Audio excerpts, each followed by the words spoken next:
Hello viewers, কেমন আছেন সবাই? আশা করি সবাই ভালো আছেন। আজকের ভিডিওতে আমরা ভিভো S7 ফোনটি নিয়ে ফুল রিভিউ করব। আর এই ফোনটি চায়নায় লঞ্চ হয়ে গেছে। আপনি যদি একটি ভালো ক্যামেরা কোয়ালিটির ফোন চান তাহলে আপনাকে বলবো এই ভিডিওটি আপনার জন্য, কারণ এই ফোনটির সবথেকে হাইলাইটেড পয়েন্ট এর ক্যামেরা সেকশন। তো আপনাকে বলবো সম্পূর্ণ ভিডিওটি দেখতে থাকুন। আর ভিডিওর শেষে বলে দেবো এই ফোনটি এর দাম অনুযায়ী আপনার জন্য কতটা ভালো হবে বা কতটা খারাপ হবে। আর মূল ভিডিওতে যাওয়ার আগে ছোট্ট একটি কথা, আপনি যদি আমাদের চ্যানেলে প্রথমবার এসে থাকেন তাহলে আপনাকে অনুরোধ করবো প্লিজ আমাদের চ্যানেলটি সাবস্ক্রাইব করে আমাদের পরিবারের একজন সদস্য হয়ে যাবেন। So let's go start.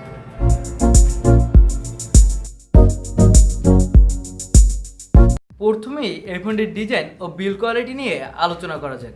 এই ফোনটির ডিজাইন ও বিল্ড কোয়ালিটি আমার কাছে ভালোই লেগেছে। এই ফোনটির পিছনে দেওয়া হয়েছে স্কোয়াড ক্যামেরা বোম। এই ফোনটির সামনে থাকছে ডুয়েল নচ সেলফি ক্যামেরা। এই ফোনটির সামনে পিছনেই থাকছে গরিলা গ্লাস 5-এর প্রোটেকশন। আর এই ফোনটির পিছনে দেওয়া হয়েছে ভিভো X50 সিরিজের মতো সেম ক্যামেরা সেটআপ। ওভারঅল এর ডিজাইন ও বিল্ড কোয়ালিটি আমার কাছে ভালোই লেগেছে। এবার এই ফোনটির ডিসপ্লে সেকশন নিয়ে আলোচনা করা যায়। এই ফোনটিতে ব্যবহার করা হয়েছে 6.44 ইঞ্চি মাপের ডিসপ্লে। এটি একটি অ্যামোলেড ডিসপ্লে। এর ডিসপ্লে রিফ্রেশ রেট 90 হার্টজ। আর এই ডিসপ্লেটি একটি নচ ডিসপ্লে। এখানে ডিসপ্লে সেকশনে কোনো অবজেকশন দেওয়ার সুযোগই রাখছে না ভিভো। এখানে অ্যামোলেড ডিসপ্লের সাথে 90 হার্টজ রিফ্রেশ রেট, অর্থাৎ এর ডিসপ্লে পারফরমেন্স অনেক দুর্দান্ত পাওয়া যাবে। এর ডিসপ্লে ব্রাইটনেস 409। তবে এখানে যদি এর ডিসপ্লে ব্রাইটনেস আর একটু বাড়িয়ে দিত ভিভো তাহলে এর ডিসপ্লেটা দেখতে আর একটু বেশি ভালো লাগতো।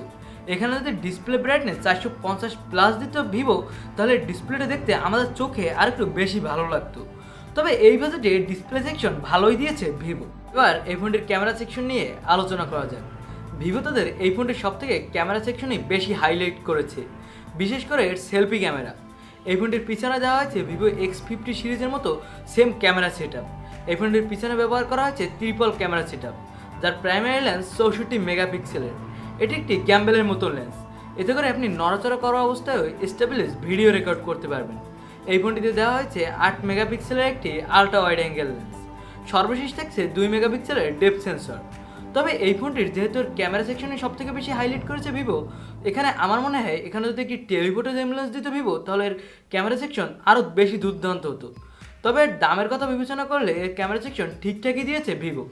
এই ফোনটির পিছনের ক্যামেরা দিয়ে 4K 30 FPS ভিডিও রেকর্ড করা যাবে। এই ফোনটির সামনে দেওয়া আছে ডুয়েল নচ সেলফি ক্যামেরা। এর প্রাইমারি লেন্স 44 মেগাপিক্সেলের, সাথে দেওয়া আছে 8 মেগাপিক্সেলের একটি আলট্রা ওয়াইড অ্যাঙ্গেল লেন্স।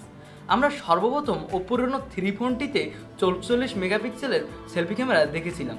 এবার ভিভো তাদের এই ফোনটিতে 44 মেগাপিক্সেলের সেলফি ক্যামেরা ব্যবহার করেছে। এই ফোনটির সামনের ক্যামেরা দিয়ে 4K 60 FPS ভিডিও রেকর্ড করা যাবে। আমি আগেই বলেছিলাম এর সামনের ক্যামেরা সেকশন বেশি হাইলাইট করেছে ভিভো। এখানে পিছনের ক্যামেরা দিয়ে 4K 30 FPS ভিডিও রেকর্ড করা যাবে, কিন্তু সামনের ক্যামেরা দিয়ে 4K 60 FPS ভিডিও রেকর্ড করা যাবে। এই ফোনটির সামনের ক্যামেরা দেওয়া হয়েছে সুপার নাইট স্কোপ মোড। এতে করে রাতেও অনেক ভালো সেলফি তোলা যাবে। এই ফোনটির সামনের ক্যামেরা দিয়ে স্লো মোশন ভিডিও রেকর্ড করা যাবে। ওভারঅল এর ক্যামেরা সেকশন ভালোই দিয়েছে ভিভো। আপনি যদি 30,000 টাকার মধ্যে একটি বেস্ট ক্যামেরা কোয়ালিটির ফোন চান তাহলে আমার মনে হয় এই ফোনটি একটি বেস্ট চয়েস হতে পারে আপনার জন্য। এবার এই ফোনটির প্রসেসর সেকশন নিয়ে আলোচনা করা যায়। এই ফোনটিতে ব্যবহার করা হয়েছে স্ন্যাপড্রাগনের 765G প্রসেসর। এটা স্ন্যাপড্রাগনের মিড রেঞ্জের একটি 5G প্রসেসর। এই প্রসেসরটি 7 ন্যানোমিটারের একটি প্রসেসর। এর এন্ডিনো 620 GPU। এর পারফরমেন্স ভালোই। এখানে আপনি ভালোই গেমিং এক্সপিরিয়েন্স পাবেন বলে আশা করা যায়। এই ফোনটি 2টি র্যাম ভ্যারিয়েন্টে লঞ্চ হয়েছে, 828GB এবং 8256GB। এই ফোনটিতে ব্যবহার করা হয়েছে LPDDR4X র্যাম, সাথে UFS 2.1 স্টোরেজ। এখানে আপনি ভালোই ফাস্ট পারফরমেন্স পাবেন। এই ফোনটিতে ব্যবহারকারীর তথ্য সুরক্ষার জন্য দেওয়া হয়েছে ইন ডিসপ্লে ফিঙ্গারপ্রিন্ট সেন্সর। এই ফোনটিতে দেওয়া আছে এক্সট্রা মেমোরি কার্ড স্লট। এই ফোনটিতে থাকছে 3.5mm অডিও জ্যাক। এটা ভালো একটি ফিচার। এটা গেমারদের জন্য অনেক প্রয়োজনীয় একটি ফিচার। এই ফোনটিতে দেওয়া আছে অপারেটিং সিস্টেম হিসাবে অ্যান্ড্রয়েড 10, সাথে ফান্টাস OS 10.5। এই ফোনটি 3টি কালার ভ্যারিয়েন্টে লঞ্চ হয়েছে। এবার এই ফোনটির ব্যাটারি সেকশন নিয়ে আলোচনা করা যাক। এই ফোনটিতে ব্যবহার করা হয়েছে 4000 mAh ব্যাটারি, সাথে দ্রুততার সাথে চার্জ করার জন্য দেওয়া হয়েছে 33 ওয়াটের ফাস্ট চার্জার। তবে আমার মনে হয় এখানে যদি 4500 mAh+ ব্যাটারি ব্যাকআপ দিত ভিভো তাহলে আরও বেশি ভালো হতো। আর এই 33 ওয়াটের ফাস্ট চার্জারটি দিয়ে আপনি দ্রুতই আপনার ফোনটি চার্জ করতে পারবেন। এই ফোনটির বেস ভেরিয়েন্ট 828GB ভার্সনটির দাম ইন্ডিয়ান রুপিতে 30,100 রুপি, যা বাংলাদেশে আসলে এর দাম আনঅফিসিয়ালি 35,000 টাকার আশেপাশে থাকবে বলে আশা করা যায়। এবং এই ফোনটির টপ ভেরিয়েন্ট 8/256 GB ভার্সনটির দাম ইন্ডিয়ান রুপিতে 33,500 রুপি, যা বাংলাদেশে আসলে এর দাম প্রায় 40,000 টাকার কাছাকাছি হতে পারে। আপনি যদি একটি বেস্ট ক্যামেরা কোয়ালিটির ফোন চান তাহলে আমার মনে হয় এই ফোনটি আপনার জন্য বেস্ট একটি চয়েস হতে পারে।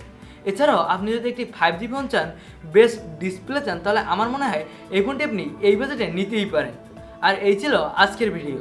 আর ভিডিওটি যদি ভালো লেগে থাকে তাহলে অবশ্যই একটি লাইক দিবেন। আর আপনি যদি এখনও আমাদের চ্যানেলটি সাবস্ক্রাইব করে না থাকেন তাহলে আপনাকে অনুরোধ করব, প্লিজ আমাদের চ্যানেলটি সাবস্ক্রাইব করে আমাদের পরিবারের একজন সদস্য হয়ে যাবেন। দেখা হবে অন্য কোনো ভিডিওতে। আজকের মতো এখানেই বিদায়।